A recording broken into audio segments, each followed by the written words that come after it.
Shalom, Bapak Ibu, Saudara-saudara yang saya kasihi di dalam nama Tuhan Yesus Kristus. Hari ini kita patut bersyukur kepada Tuhan. Oleh anugerahnya, kita dipertemukan kembali dalam renungan singkat firman Tuhan.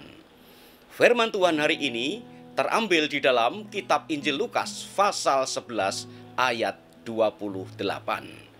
Demikianlah firman Tuhan. Tetapi ia berkata, yang berbahagia ialah mereka yang mendengarkan firman Allah dan yang memeliharanya. Dari satu ayat ini, kita akan renungkan satu tema, melakukan firman Tuhan. Pada masa kini kita semua tentu sudah banyak yang tahu. Ada begitu banyak orang yang ingin mengejar kemapanan hidup dengan cara instan. Sehingga seringkali mereka tidak siap menghadapi kesulitan saat diproses menuju pada kemapanan. Terutama orang-orang yang hidupnya tidak sungguh-sungguh di dalam Tuhan. Penderitaan dianggap sebagai tanda tidak beriman. Penderitaan dianggap sebagai rendahnya rohani seseorang. Sakit tidak kunjung sembuh dianggap tidak memuliakan Tuhan. Mengalami penderitaan dianggap menghina Tuhan.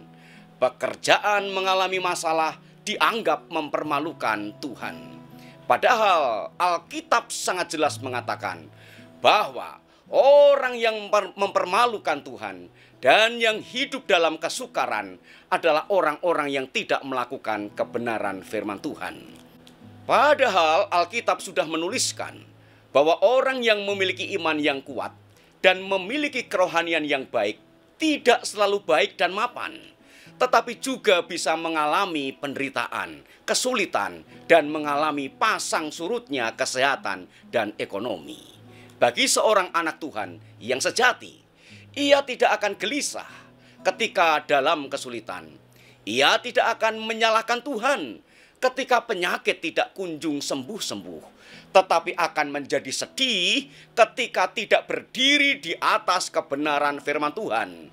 Akan menjadi sedih ketika tidak melakukan firman Tuhan. Ia akan sangat sedih ketika ada keraguan-raguan di dalam dirinya terhadap janji Tuhan.